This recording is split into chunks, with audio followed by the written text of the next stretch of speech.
एकोनपंचाश शतधिक शततमोऽध्यायः। धृतराष्ट्र आदि के द्वारा पांडवों के लिए शोक प्रकाश एवं जलांजलि दान तथा पांडवों का वन में प्रवेश। वैशंपायन जी कहते हैं, जन्मेजय, उधर रात व्यतीत होने पर वारणावत नगर के सारे नागरिक बड़ी उतावली के साथ पांडु कुमारों की दशा देखने के लिए उस लाक्षागृह के समीप आए। आते ही वे लोग आग बुझाने में लग गए। उस समय उन्होंने देखा कि सारा गृह लाख का बना था, जो जलकर खाक हो गया। उसी में मंत्री पुरोचन भी जल गया था। ये देख वे सभी नागरिक चिल्ला चिल्ला कर कहने लगे कि अवश्य ही पापाचारी दुर्योधन ने पांडवों का विनाश करने के लिए इस भवन का निर्माण कराया था। इसमें संदेह नहीं कि धृतराष्ट्र पुत्र दुर्योधन ने धृतराष्ट्र की जानकारी में पांडु पुत्रों को जलाया है और धृतराष्ट्र ने इसे मना नहीं किया। निश्चय ही इस विषय में शंतनु नंदन भीष्म जी भी धर्म का अनुसरण नहीं कर रहे हैं। द्रोण, विदुर, कृपाचार्य तथा अन्य कौरवों की भी यही दशा है।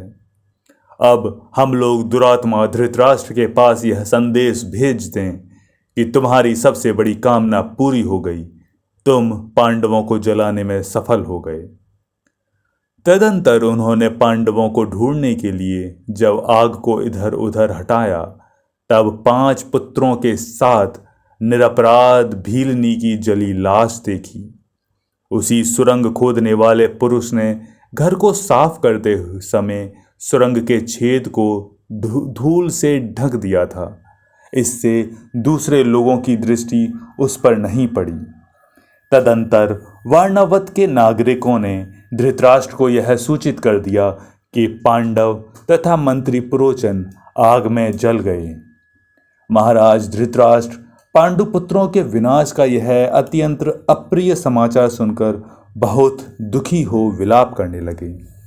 अहो, माता सहित इन शूरवीर पांडवों के दग्ध हो जाने पर विशेष रूप से ऐसा लगता है मानो मेरे भाई महायशस्वी राजा पांडु की मृत्यु आज हुई है। मेरे कुछ लोग शीघ्र ही वारणावत नगर में जाएं और कुंती भोज कुमारी कुंती तथा वीरवर पांडवों का आदर पूर्वक दाह संस्कार कराएं।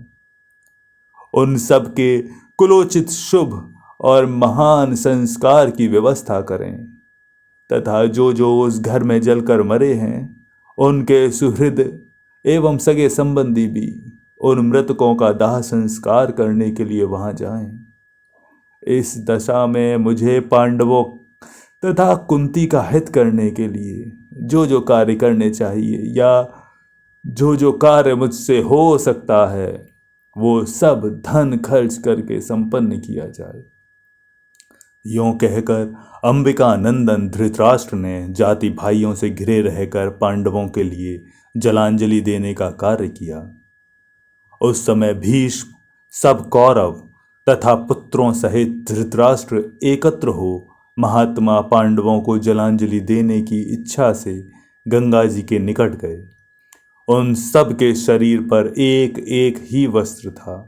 वे सभी आभूषण और पगड़ी आदि उतारकर आनंद शून्य हो रहे थे। उस समय सब लोग अत्यंत शोकमग्न हो एक साथ रोने और विलाप करने लगे। कोई कहता, हा कुरु वंश विभूषण युधिष्ठिर, दूसरे कहते, हा भीमसेन, अन्य कोई बोलते, हा अर्जुन, और इसी प्रकार दूसरे लोग हा नकुल सहदेव कहकर पुकार उठते थे। सब लोगों ने कुंती देवी के लिए शोकार्त होकर जलांजलि दी। इसी प्रकार दूसरे दूसरे पूर्ववासी जन भी पांडवों के लिए बहुत शोक करने लगे। विदुर जी ने बहुत थोड़ा शोक मनाया क्योंकि वे वास्तविक वृत्तांत से परिचित थे। तदंतर भीष्म जी यह सुनकर कि राजा पांडु के पुत्र अपनी माता के साथ जल मरे हैं अत्यंत व्यथित हो उठे और रोने एवं विलाप करने लगे।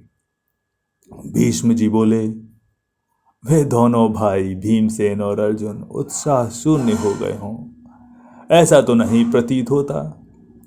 यदि वे वेग से अपने शरीर का धक्का देते तो सुदृढ़ मकान को भी तोड़ फोड़ सकते थे। अतः पांडवों के साथ कुंती की मृत्यु हो गई है, ऐसा मुझे नहीं दिखाई देता। यदि सचमुच उन सब की मृत्यु हो चुकी है, तब तो यह सभी प्रकार से बहुत बुरी बात हुई है। ब्राह्मणों ने तो धर्मराज युधिष्ठिर के विषय में यह कहा था कि ये धर्म के दिए हुए हैं, राजकुमार सत्यव्रती, सत्यवादी एवं शुभ लक्षणों से संपन्न होंगे। ऐसे वे पांडुनंदन युधिष्ठिर काल के अधीन कैसे हो गए? जो अपने आप को आदर्श बनाकर तदनुरूप दूसरों के साथ बर्ताव करते थे, वे ही कुरुकुल शिरोमणि युधिष्ठिर अपनी माता के साथ काल के अधीन कैसे हो गए? जिन्होंने युवराज पद पर अभिषिक्त होते हुए भी पिता के समान ही अपने सत्य एवं धर्मपूर्ण बर्ताव के द्वारा अपना ही नहीं राजा पांडु के भी यश का विस्तार किया था, वे युधिष्ठिर भी काल के अधीन हो गए। ऐसे निकम्मे काल को धिक्कार है। उत्तम कुल में उत्पन्न कुंती, जो पुत्रों की अभिलाषा रखने के कारण ही वनवास का कष्ट भोगती और दुख पर दुख उठाती रही, तथा पति के मरने पर भी उनका अनुगमन न कर सकी, जिसे बहुत थोड़े समय तक ही पति का प्रेम प्राप्त हुआ था, वही कुंती भोज कुमारी अभी अपने मनोरथ पूरे भी न कर पाई थी कि पुत्रों के साथ दग्ध हो गई। जिनके भरे हुए कंधे और मनोहर भुजाएं थीं, जो मेरु शिखर के समान सुंदर एवं तरुण थे, वे भीमसेन मर गए। ये सुनकर भी मन को विश्वास नहीं होता।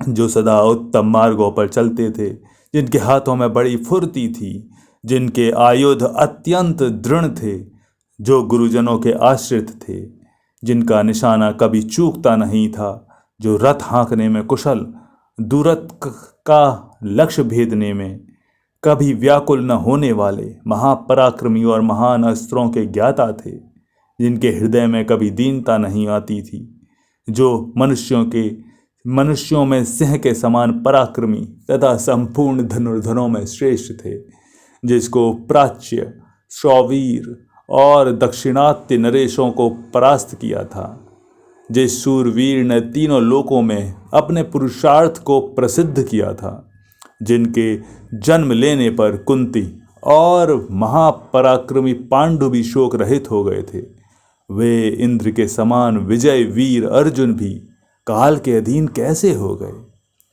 जो बैल के से हष्टपुष्ट कंधों से सुशोभित थे तथा सिंह की सी मस्तानी चाल से चलते थे, वे शत्रुओं का संहार करने वाले नकुल सहदेव सहसा मृत्यु को कैसे प्राप्त हो गए?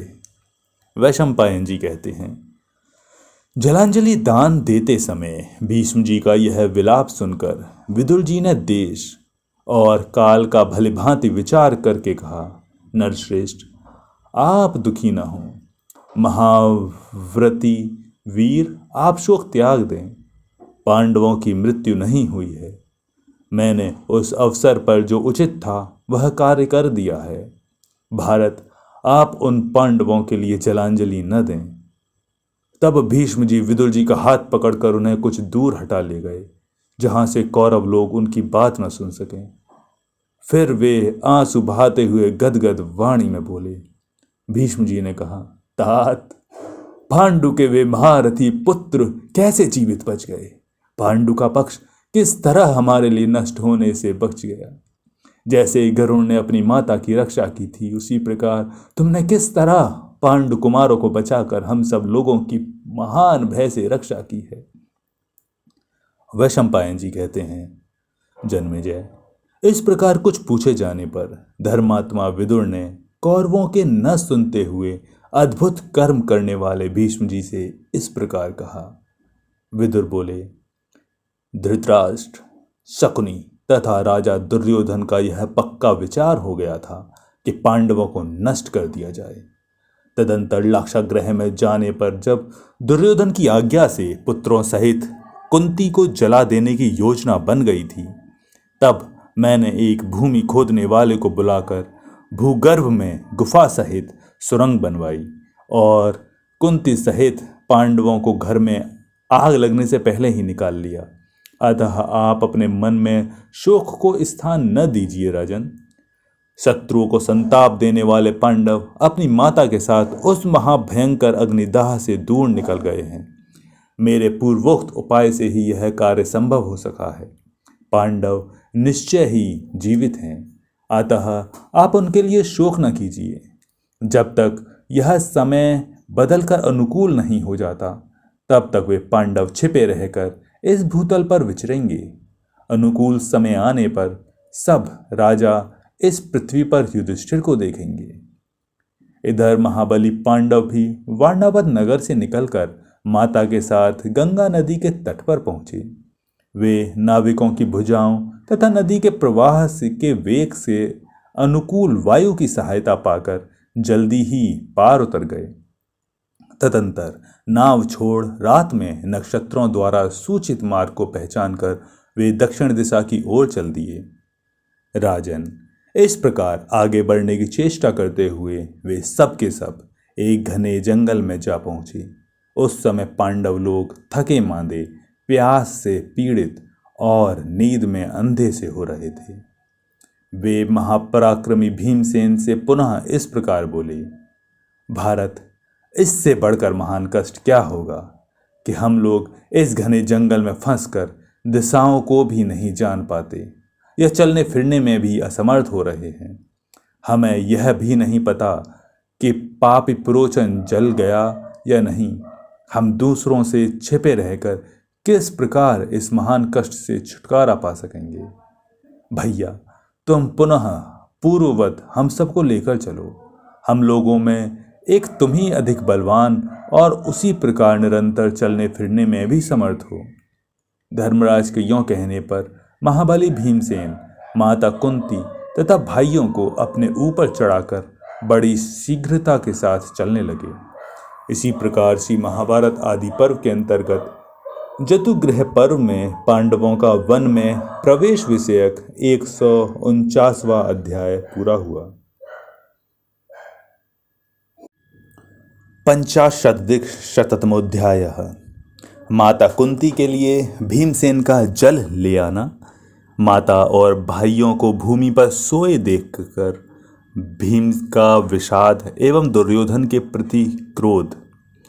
वैशंपायन जी कहते हैं, जन्मेजय, भीमसेन के चलते समय उनके महान वेग से आंदोलित हो वृक्ष और शाखाओं सहित वह संपूर्ण वन घूमता सा प्रतीत होने लगा। जैसे ज्येष्ठ और आषाढ़ मास के संधि काल में जोर जोर से हवा चलने लगती है, उसी प्रकार उनकी पिंडलियों के वेग पूर्वक संचालन से आंधी सी उठ रही थी। महाबली भीम जिस मार्ग से चलते, वहाँ की लताओं और वृक्षों को पैरों से रौंदकर जमीन के बराबर कर देते थे। उनके मार्ग के निकट जो फल और फूलों से लदे हुए वनस्पति एवं गुल्म आदि होते, उन्हें तोड़कर वे पैरों से रौंदते जाते थे। जैसे 3 अंगों से मद बहाने वाला 60 वर्ष का तेजस्वी गजराज किसी कारण से कुपित हो वन के बड़े बड़े वृक्षों को तोड़ने लगता है, उसी प्रकार महातेजस्वी भीमसेन उस वन के विशाल वृक्षों को धराशायी करते हुए आगे बढ़ रहे थे।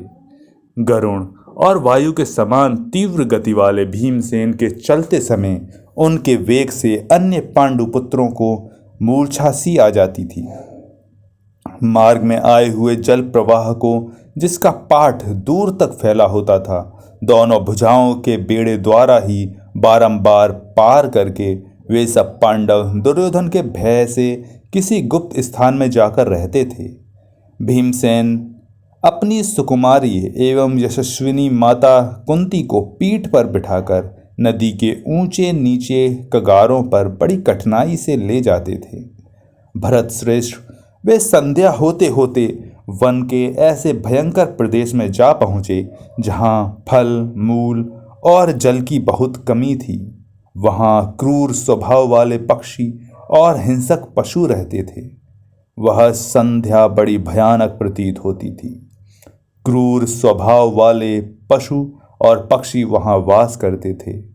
बिना ऋतु की प्रचंड हवाओं के चलने से संपूर्ण दिशाएं अंधकारपूर्ण हो रही थीं। राजन, वन के बहुसंख्यक छोटे बड़े वृक्ष और गुल्म लता आदि झुक झुक कर टूट गए थे। उनके पत्ते और फल इधर उधर बिखर गए थे और उन पर पक्षी शब्द कर रहे थे। इन सब के कारण संपूर्ण दिशाओं में अंधेरा छा रहा था। वे कुरुकुल रत्न पांडव उस समय अधिक परिश्रम और प्रयास के कारण बहुत कष्ट पा रहे थे।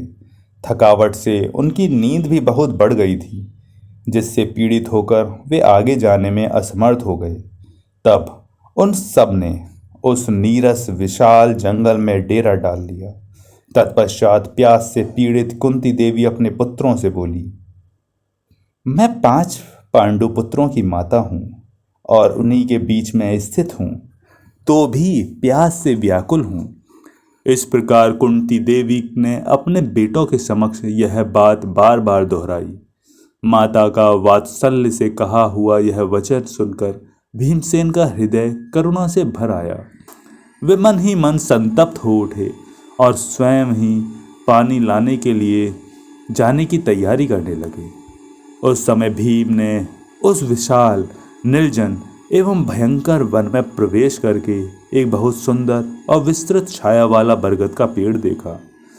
राजन, भरत वंशियों में श्रेष्ठ भीमसेन उन सबको वहीं बिठाकर कहा, आप लोग यहाँ विश्राम करें, तब तक मैं पानी का पता लगाता हूँ। ये जलचर सारस पक्षी बड़ी मीठी बोली बोल रहे हैं, अतः यहाँ पास में अवश्य कोई महान जलाशय होगा, ऐसा मेरा विश्वास है। भारत तब बड़े भाई युधिष्ठिर ने जाओ कहकर उन्हें अनुमति दे दी। आज्ञा पाकर भीमसेन वहीं गए जहाँ यह जलचर सारस पक्षी कलरव कर रहे थे। भरत श्रेष्ठ वहाँ पानी पीकर स्नान कर लेने के पश्चात भाइयों पर स्नेह रखने वाले भीम उनके लिए भी चादर में पानी ले आए। 2 कोस दूर से जल्दी जल्दी चलकर भीमसेन अपनी माता के पास आए। उनका मन शोक और दुख से व्याप्त था और वे सर्प की भांति लंबी लंबी सांस खींच रहे थे।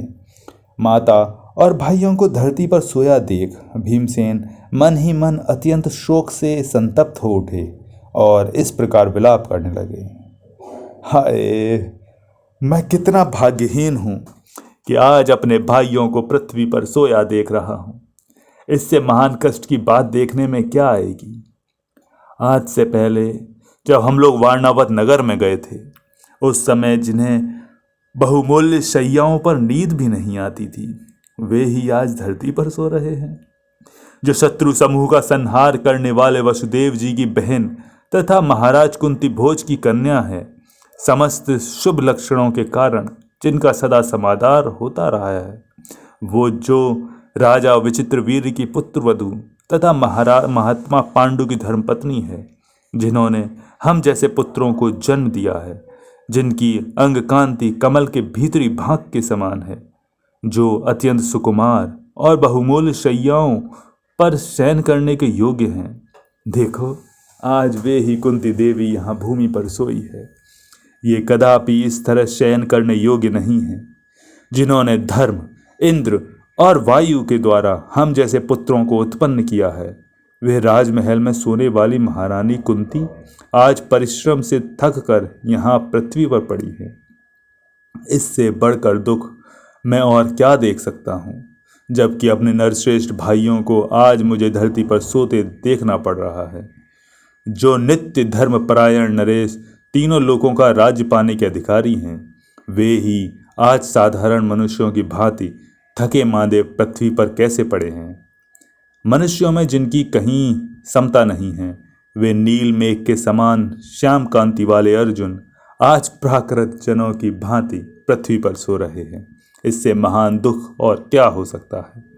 जो अपनी रूप संपत्ति से देवताओं में अश्विनी कुमारों के समान जान पड़ते हैं, वे ही ये दोनों नकुल सहदेव आज यहाँ साधारण मनुष्यों के समान जमीन पर सोए पड़े हैं। जिसके कुटुंबी पक्षपात युक्त और कुल को कलंक लगाने वाले नहीं होते, वह पुरुष गांव के अकेले वृक्ष की भांति संसार में सुखपूर्वक जीवन धारण करता है। गांव में यदि एक ही वृक्ष पत्र और फल फूलों से संपन्न हो, तो वह दूसरे सजातियों वृक्षों से रहित होने पर भी चैत्य माना जाता है तथा उसे पूज्य मानकर उसकी खूब पूजा की जाती है। जिनके बहुत से शूरवीर भाई बंधु धर्मपरायण होते हैं, वे भी संसार में निरोग रहते हैं और सुख से जीते हैं। जो बलवान, धन संपन्न तथा मित्रों और भाई बंधुओं को आनंदित करने वाले हैं, वे जंगल के वृक्षों की भांति एक दूसरे के सहारे जीवन धारण करते हैं। दुरात्मा धृतराष्ट्र और उसके पुत्रों ने तो हमें घर से निकाल दिया और जलाने की भी चेष्टा की, परंतु किसी तरह भाग्य के भरोसे हम बच गए। आज उस अग्निदाह से मुक्त हो हम इस वृक्ष के नीचे आश्रय ले रहे हैं। हमें किस दिशा में जाना है इसका भी पता नहीं है। हम भारी से भारी कष्ट उठा रहे हैं।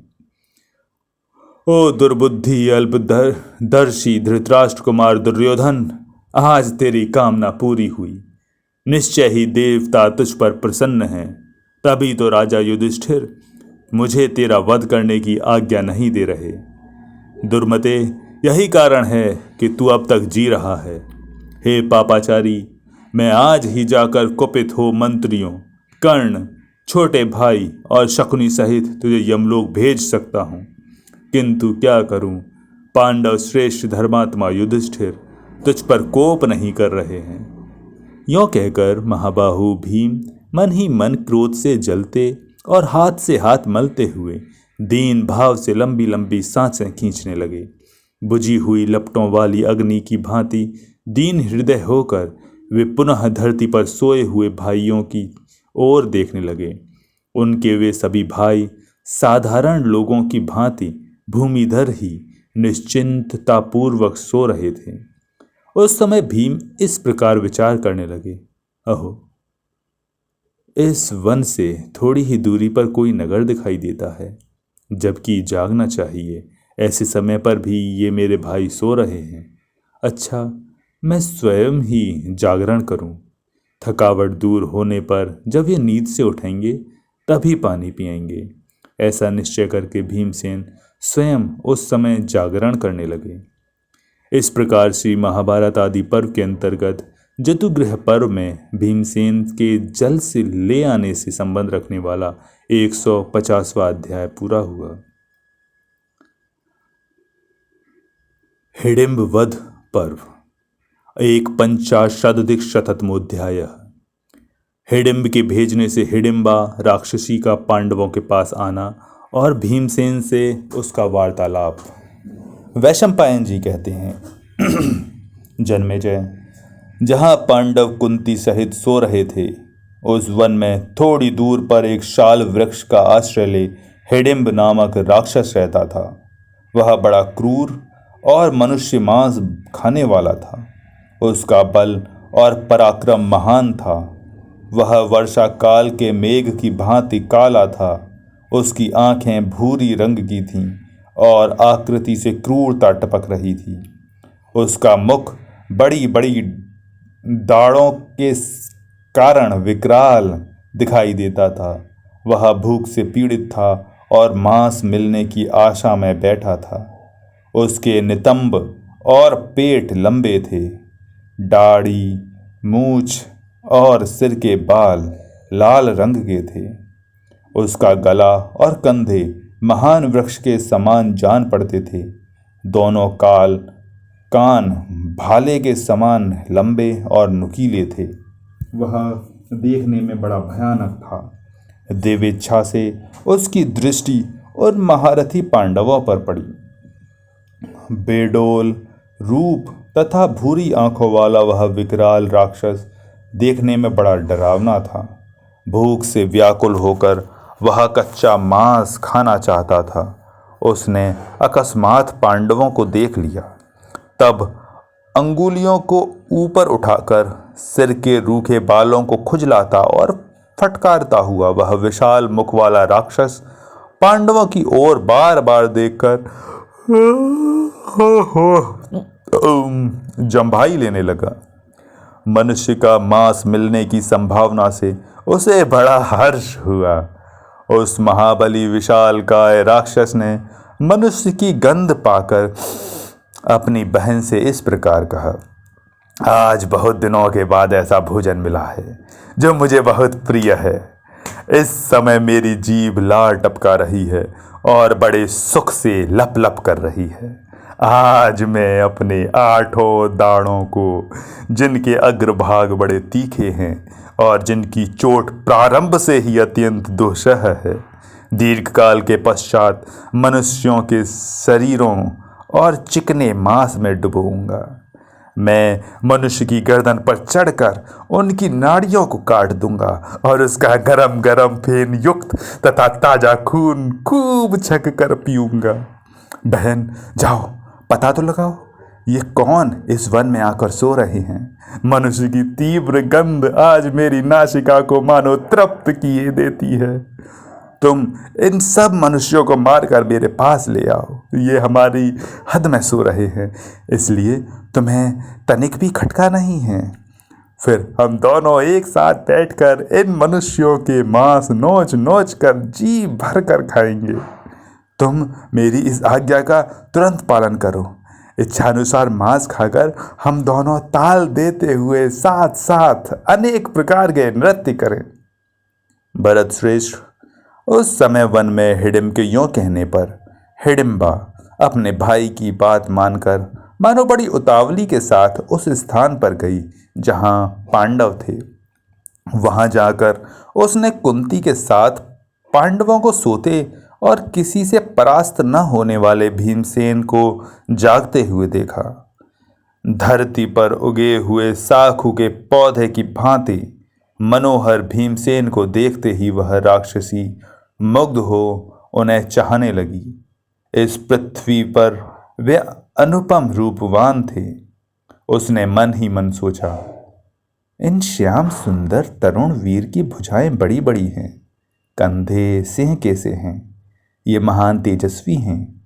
इनकी ग्रीवा शंख के समान सुंदर और नेत्र कमल दल के सदृश विशाल हैं।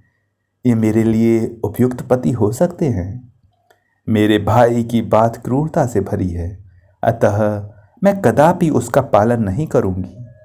नारी के हृदय में पति प्रेम ही अत्यंत प्रबल होता है, भाई का सौहार्द उसके समान नहीं होता।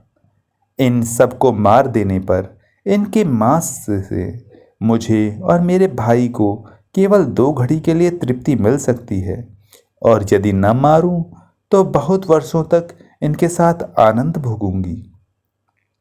हिडिंबा इच्छानुसार रूप धारण करने वाली थी। वह मानव जाति की स्त्री के समान सुंदर रूप बनाकर लजीली ललना की भांति धीरे धीरे महाबाहु भीमसेन के पास गई। दिव्य आभूषण उसकी शोभा बढ़ा रहे थे। तब उसने मुस्कुराकर भीमसेन से इस प्रकार पूछा, पुरुष रत्न, आप कौन हैं और कहाँ से आए हैं? ये देवताओं के समान सुंदर रूप वाले पुरुष कौन हैं जो यहाँ सो रहे हैं? और अनग, ये सबसे बड़ी उम्र वाली श्यामा सुकुमारी देवी आपकी कौन लगती हैं, जो इस वन में आकर भी ऐसे निशंक होकर सो रही हैं मानो अपने घर में ही हों? इन्हें यह पता नहीं है कि यह गहन वन राक्षसों का निवास स्थान है। यहाँ हिडिंब नामक पापात्मा राक्षस रहता है। वह मेरा भाई है। उस राक्षस ने दुष्भाव से मुझे यहाँ भेजा है। देवोपम वीर, वह आप लोगों का मांस खाना चाहता है। आपका तेज देवकुमारों का सा है। मैं आपको देखकर अब दूसरे को अपना पति बनाना नहीं चाहती। मैं ये सच्ची बात आपसे कह रही हूँ। धर्मज्ञ, इस बात को समझकर आप मेरे प्रति उचित बर्ताव कीजिए। मेरे तन मन को कामदेव ने मत डाला है। मैं आपकी सेविका हूँ, आप मुझे स्वीकार कीजिए। महाबाहो, मैं इस नरभक्षी राक्षस से आपकी रक्षा करूंगी। हम दोनों पर्वतों की दुर्गम कंदराओं में निवास करेंगे। अनग, आप मेरे पति हो जाइए। वीर, आपका भला चाहती हूँ। कहीं ऐसा न हो कि आपके ठुकराने से मेरे प्राण ही मुझे छोड़कर चले जाएं। शत्रुदमन, यदि आपने मुझे त्याग दिया तो मैं कदापि जीवित नहीं रह सकती। मेरे साथ भिन्न भिन्न लोकों और प्रदेशों में विहार करके अनुपम प्रसन्नता प्राप्त कीजिए। भीमसेन बोले, राक्षसी, ये मेरे ज्येष्ठ भ्राता हैं, जो मेरे लिए परम सम्मानीय गुरु हैं। उन्होंने अभी तक विवाह नहीं किया है। ऐसी दशा में तुझसे विवाह करके किसी प्रकार कविता नहीं बनना चाहता। कौन ऐसा मनुष्य होगा जो इस जगत में सामर्थ्यशाली होते हुए भी सुखपूर्वक सोए हुए इन बंधुओं को, माता को तथा बड़े भ्राता को भी किसी प्रकार आरक्षित छोड़कर जा सके। मुझ जैसा कौन पुरुष काम पीड़ित की भांति इन सोए हुए भाइयों और माता को राक्षस का भोज बनाकर अन्यत्र जा सकता है। राक्षसी ने कहा, आपको जो प्रिय लगे मैं वही करूंगी। आप इन सब लोगों को जगा दीजिए। मैं इच्छानुसार उस मनुष्य भक्षी राक्षस से इन सबको छुड़ा लूंगी। भीमसेन ने कहा, राक्षसी, मेरे भाई और माता इस वन में सुखपूर्वक सो रहे हैं। तुम्हारे दुरात्मा भाई के भय से मैं इन्हें जगाऊंगा नहीं। भीरु सुलोचने, मेरे पराक्रम को राक्षस, मनुष्य, गंधर्व तथा यक्ष भी नहीं सह सकते हैं। अतः भद्रे, तुम जाओ या रहो, अथवा तुम्हारी जैसी इच्छा हो वही करो। तनवंगी, अथवा यदि तुम चाहो तो अपने नरमांस भक्षी भाई को ही भेज दो। इस प्रकार श्री महाभारत आदि पर्व के अंतर्गत हिडिंबवर्त पर्व में भीम हिडिंबा संवाद विषयक 151वां अध्याय पूरा हुआ। द्विपंचाशदधिक शततमोध्यायः। हिडिंब का आना, हिडिंबा का उससे भयभीत होना और भीम तथा हिडिंबासुर का युद्ध। वैशंपायन जी कहते हैं, जन्मेजय, तब यह सोचकर कि मेरी बहन को गए बहुत देर हो गई है, राक्षस राज हिडिंब उस वृक्ष से उतरा और शीघ्र ही पांडवों के पास जा गया। उसकी आंखें क्रोध से लाल हो रही थीं, भुजाएं बड़ी बड़ी थीं, केश ऊपर को उठे हुए थे और विशाल मुख था। उसके शरीर का रंग ऐसा काला था मानो मेघों की काली घटा छा रही हो। तीखे दाढ़ों वाला वह राक्षस बड़ा भयंकर जान पड़ता था। देखने में विकराल उस राक्षस हिडिंब को आते देखकर ही हिडिंबा भय से थर्रा उठी और भीमसेन से इस प्रकार बोली, देखिए, ये दुरात्मा नरभक्षी राक्षस क्रोध में भरा हुआ इधर ही आ रहा है। अतः मैं भाइयों सहित आपसे जो कहती हूँ वैसा कीजिए। वीर, मैं इच्छानुसार चल सकती हूँ। मुझ में राक्षसों सा संपूर्ण बल है। आप मेरे इस कुटी प्रदेश या पीठ पर बैठ जाइए, मैं आपको आकाश मार्ग से ले चलूंगी। परंतप आप इन सोए हुए भाइयों और माताजी को भी जगा दीजिए। मैं आप सब लोगों को लेकर आकाश मार्ग से उड़ चलूंगी। भीमसेन बोले, सुंदरी, तुम डरो मत। मेरे सामने यह राक्षस कुछ भी नहीं है। सुमध्य में मैं तुम्हारे देखते देखते इसे मार डालूंगा। भीरु, यह नीच राक्षस युद्ध में मेरे आक्रमण का वेग सह सके ऐसा बलवान नहीं है। ये अथवा संपूर्ण राक्षस भी मेरा सामना नहीं कर सकते। हाथी की सूंड जैसी मोटी और सुंदर गोलाकार मेरी इन दोनों भुजाओं की ओर देखो। मेरी ये जांघें परिजख के समान हैं और मेरा विशाल वक्ष स्थल भी सुदृढ़ एवं सुगठित है। शोभने, मेरा पराक्रम भी इंद्र के समान है, जिसे तुम अभी देखोगी। विशाल नितंबों वाली राक्षसी, तुम मुझे मनुष्य समझकर यहाँ मेरा तिरस्कार न करो। हिडिंबा ने कहा, नरश्रेष्ठ, आपका स्वरूप तो देवताओं के समान है ही। मैं आपका तिरस्कार नहीं करती। मैं तो इसलिए कहती थी कि मनुष्यों पर ही इस राक्षस का प्रभाव मैं कई बार देख चुकी हूँ। वैशंपायन जी कहते हैं, जन्मेजय, उस नरभक्षी राक्षस हिडिंब ने क्रोध में भरकर भीमसेन की कही हुई उपयुक्त बातें सुनी। तत्पश्चात उसने अपनी बहन के मनुष्योचित रूप की ओर दृष्टिपात किया। उसने अपनी चोटी में फूलों के गजरे लगा रखे थे। उसका मुख पूर्ण चंद्रमा के समान मनोहर जान पड़ता था। उसकी भौहें, नासिका, नेत्र और केशांत भाव सभी सुंदर थे। नख और त्वचा बहुत ही सुकुमार थी। उसने अपने अंगों को समस्त आभूषणों से विभूषित कर रखा था तथा शरीर पर अत्यंत सुंदर महीन साड़ी शोभा पा रही थी। उसे इस प्रकार सुंदर एवं मनोहर मानव रूप धारण किए देख राक्षस के मन में यह संदेह हुआ कि हो ना हो यह पति रूप में किसी पुरुष का वरण करना चाहती है। यह विचार मन में आते ही वह कुपित हो उठा। कुरुश्रेष्ठ, अपनी बहन पर उस राक्षस का क्रोध बहुत बढ़ गया था। फिर तो उसने बड़ी बड़ी आंखें फाड़ फाड़ कर उसकी ओर देखते हुए कहा, हिडिंबे, मैं भूखा हूँ और भोजन चाहता हूँ। कौन दुर्बुद्धि मानव मेरे इस अभीष्ट की सिद्धि में विघ्न डाल रहा है? तू अत्यंत मोह के वशीभूत होकर क्या मेरे क्रोध से नहीं डरती है? मनुष्य को पति बनाने की इच्छा रखकर अपने मेरा अप्रिय करने वाली दुराचारिणी, तुझे धिक्कार है। तू पूर्ववर्ती संपूर्ण राक्षस राजाओं के कुल में कलंक लगाने वाली है। जिन लोगों का आश्रय लेकर तूने मेरा महान अप्रिय कार्य किया है, यह देख, मैं उन सबको आज तेरे साथ ही मार डालता हूं। हिडिंबा से यूं कहकर लाल लाल आंखें किए हिडिंब दांतों से दांत पीसता हुआ हिडिंबा और पांडवों का वध करने की इच्छा से उनकी ओर झपटा। योद्धाओं में श्रेष्ठ तेजस्वी भीम उसे इस प्रकार हिडिंबा पर टूटते देख अपनी उसकी भर्त्सना करते हुए बोले, अरे खड़ा रहे, खड़ा रहे।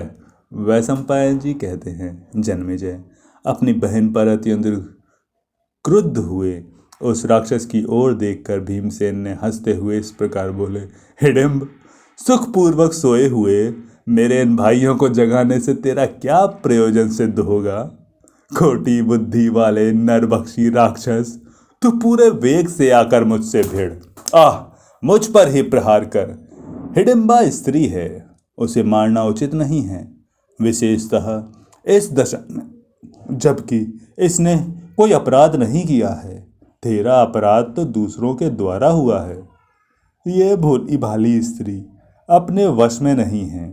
शरीर के भीतर विचरने वाले कामदेव से प्रेरित होकर आज ये मुझे अपना पति बनाना चाहती है।